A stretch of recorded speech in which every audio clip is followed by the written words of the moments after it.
You're at an age where this question starts to feel urgent. Around 27 or 28, or perhaps 32 or 33. You're in a relationship, or thinking about starting a family, and a big question begins to surface. Should you have children early or wait a little longer? Most people will tell you to have kids while you're young.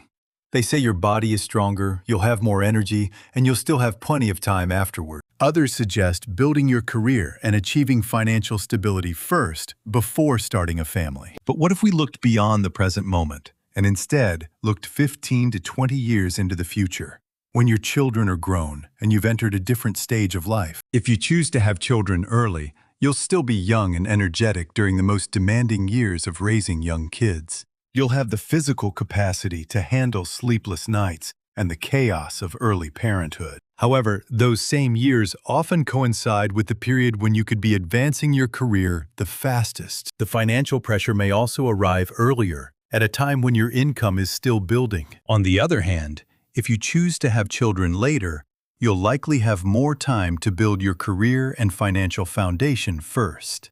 The financial burden will probably feel lighter, but your energy levels won't be the same as they were in your mid-20s, and the window of time you have to actively accompany your children through life will be shorter. To help you see the real impact of these two paths, let's look at the lives of two people I know. Mark decided to have children early.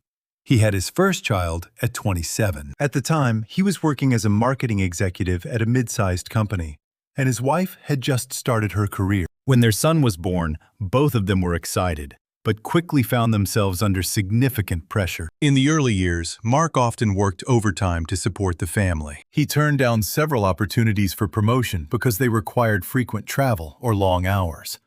Whenever his son got sick, he and his wife had to take turns missing work. For nearly 8 years after becoming a father, his income grew very slowly. Many of his friends from the same generation advanced much faster in their careers. Mark later admitted that there were moments when he wondered what would have happened if he hadn't had a child so early, whether he would have taken more risks or changed careers. However, there was also a clear upside.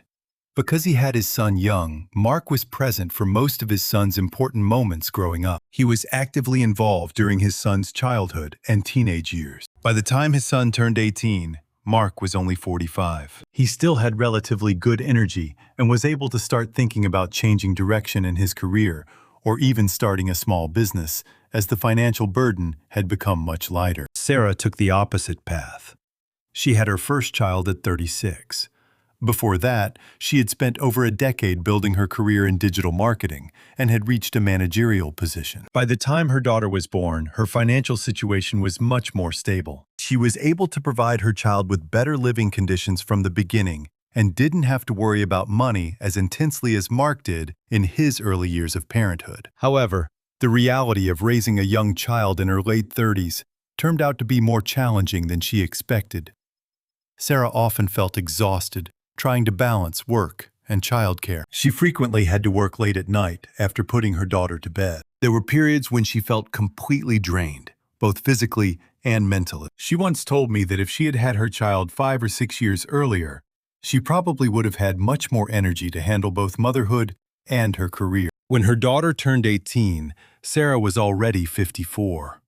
By then, her health had noticeably declined. She realized that the time she had to deeply accompany her daughter through childhood and adolescence was shorter than she had hoped. Many of the trips and experiences she once imagined sharing with her child became harder to do because of her energy levels. While Sarah felt satisfied with the financial foundation she had built before having children, she also carried some regret about not having more energy during her daughter's early years. 20 years later, both Mark and Sarah have things they are grateful for and things they quietly regret. Mark is glad he was able to be present during his son's formative years. He doesn't feel he missed out on too many important moments. At the same time, he acknowledges that his career progressed more slowly than it could have. There were opportunities he didn't pursue because of family responsibilities.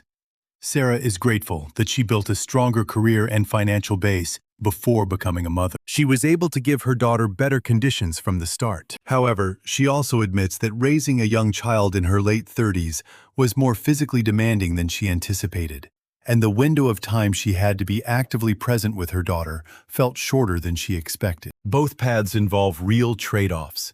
Mark gave up some career momentum and personal freedom in exchange for having more time and energy with his child during the early years. Sarah gave up some of her physical energy and years of active presence with her child in exchange for greater stability before starting a family. There is no perfect choice. The real question is, what are you willing to trade? And 20 years from now, when you look back, you may not only remember the age at which you had children, you may also remember the person you became during those years, and whether you're at peace with that version of yourself.